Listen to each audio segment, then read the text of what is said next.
Why is society overly feminized? Well, I didn't ever say that society was overly feminized. So if we're going to discuss my views, we should use my actual word.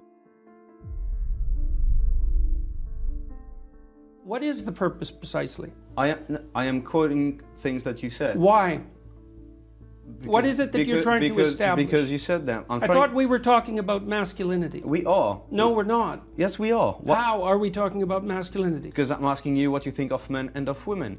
Basically what you've been trying to do, I would say, for the last 15 minutes is put me into a sequence of corners by accusing me of various forms of misbehavior. So why are we doing that? What's the point here? These are things that you said. My job as a journalist is to ask questions about what you represent and the ideas that you defend. Your job is also to select the things that you might ask about in some manner that doesn't indicate a substantive bias. You picked 3 things to talk to me about in the last 20 minutes that were very carefully selected. Like, why did you pick those things? Because this is my job. Should your right to freedom of speech trump a trans person's right not to be offended? Because in order to be able to think, you have to risk being offensive. I mean, look at the conversation we're having right now. You know, like, you're certainly willing to risk offending me in the pursuit of truth. Why should you have the right to do that? It's been rather uncomfortable. Well, I'm very glad I put you on the spot. Well, I'm very glad that I have exercised my freedom of speech. You get my point. It's like you're doing what you should do, which is digging a bit to see what the hell's going on. So and that is what you should do. But you're exercising your freedom of speech to certainly risk offending me. And that's fine. I think more power to you as far as I'm concerned.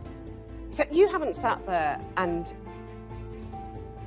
I'm just trying to work that out. I mean... Ha, gotcha. You have got me, you have got me.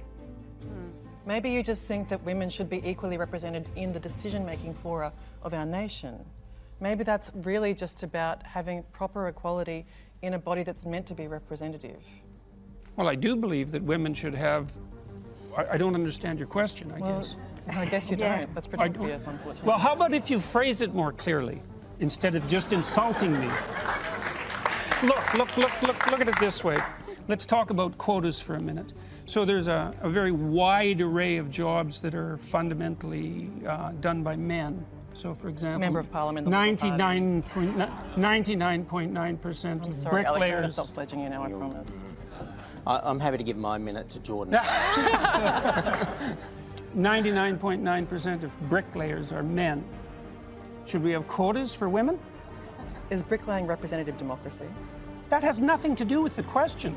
The question is if there's evidence of structural inequality and oppression because women aren't precisely represented at 50% in all professions at all levels, then why don't we have a conversation about having women represented in all professions at all levels? Why do we talk about the C-suite, for example? Why do we talk about politics and positions of power? Why don't we talk about it across the board?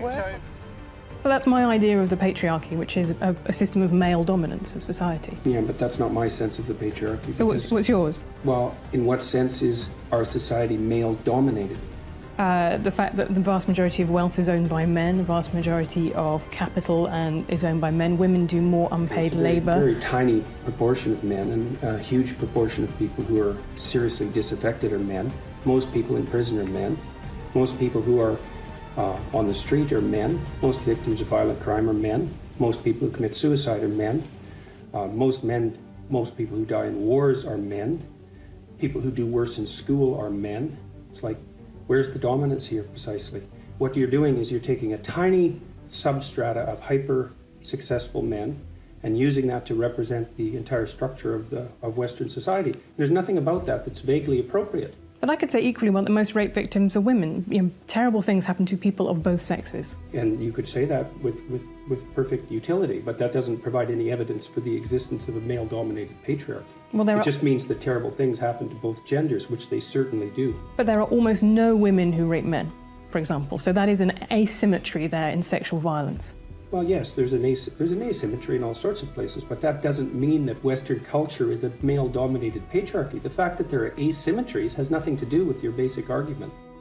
I want to know, what is your answer to young people for some of the really big problems facing humanity, like the climate catastrophe, like economic crisis, like the precarious job market, because they just don't, like, you talk all this much about individual responsibility. Most of us are never going to be able to afford to have all of these assets to have responsibility over. So what is your advice beyond banal comments like clean your room?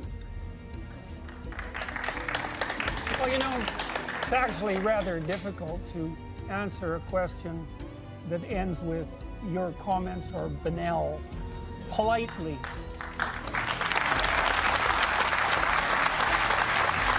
So, I would consider that more of an opinionated personal and political statement than actually a question. So why don't you try reformulating that so that there's an actual question there? What is your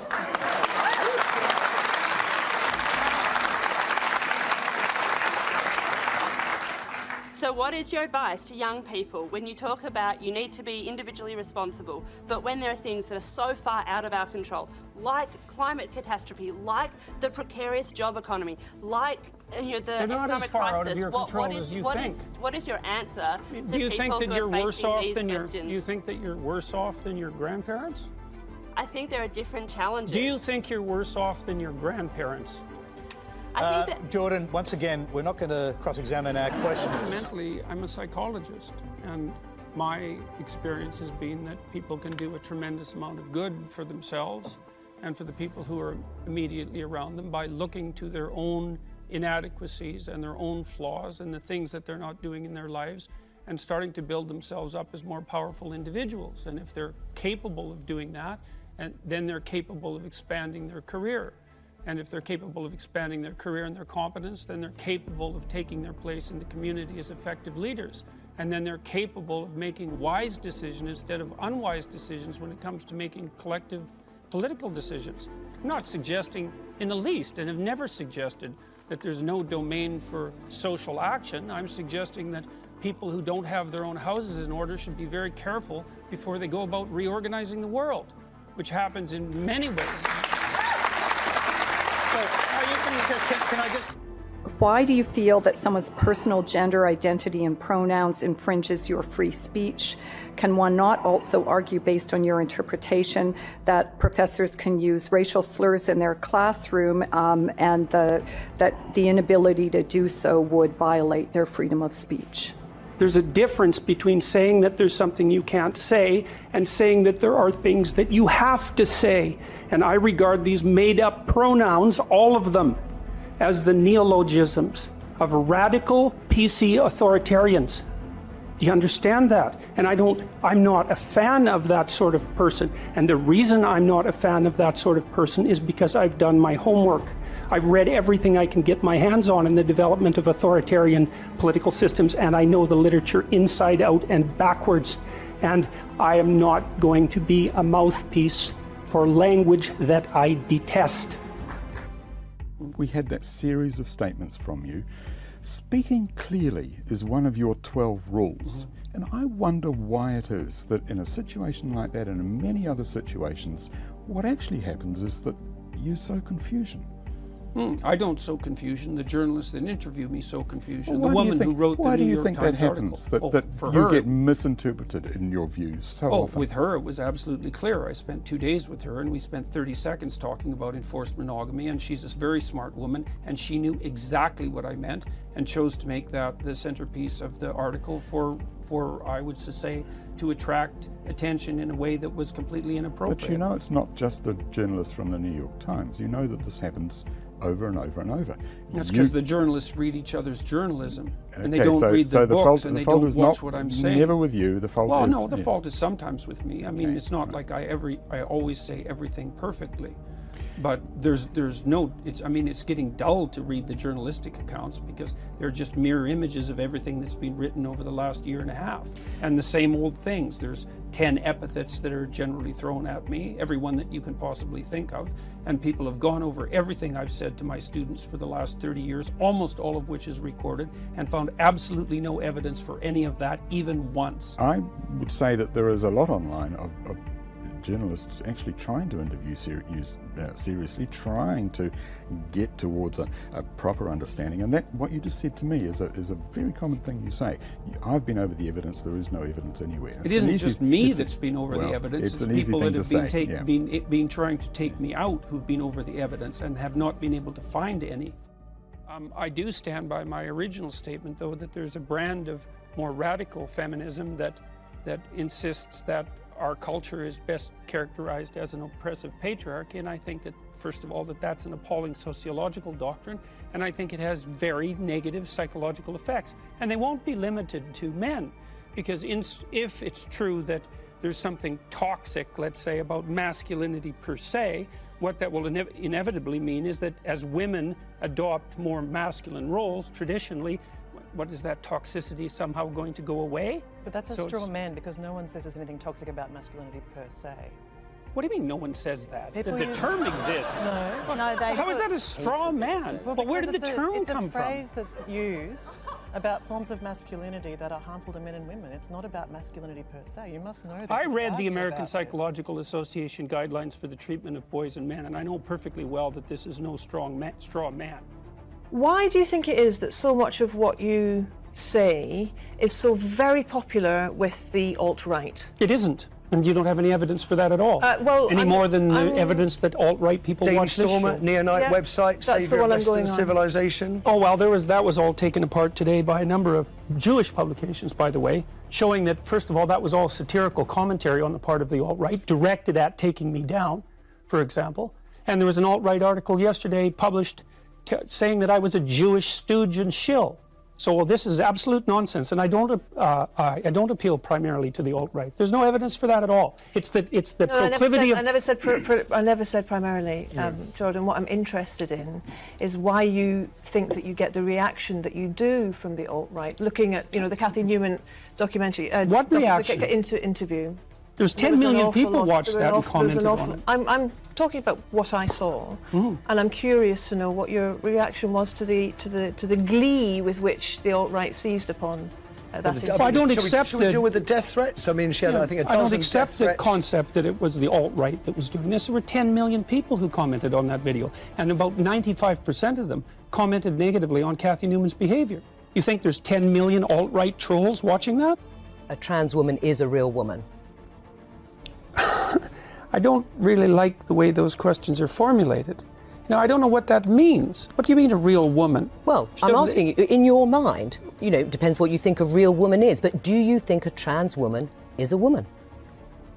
No. Why not? Because I think that women are capable, generally speaking, of having babies, and they have female genitalia, and they have an XX chromosome, and I look at the studies, and I'm really also very much interested in studies like the analysis that was done by the American Psychological Society, which looked at 45 analysis of whether there's sex difference over 20 years, and its conclusion was that men and women are basically alike in terms of personality, in terms of cognitive ability, in terms of leadership. But what it did find was that media depictions of men and women as fundamentally different perpetuate misconceptions, as does workplace. Men and women actually are more the same than they are different. But the issue is that small differences at the population level can turn into very large differences at the extreme. So, for example, men and women are broadly similar with regards to aggression, although men tilt a little bit more towards aggression. So that if you picked a random person out of the population, male and female, and you guessed that the male was more aggressive, you'd be right 60% of the time. But if you take the 1 in 100 most aggressive people, they're all male. And that's why the overwhelming proportion of people who are in prisons are male. Now, do you want to equalize that, just out of curiosity? What about bricklayers? They're 99% male. And we've got about 3/4 of the population now in universities in the humanities and social sciences are female. Yeah. Are we going to equalize that? And men work longer hours. They work more dangerous jobs. They're more likely to move. They're more likely to work outside. They're more likely to participate in jobs in the STEM fields that are scalable. They make more money for those reasons. And that's all hidden under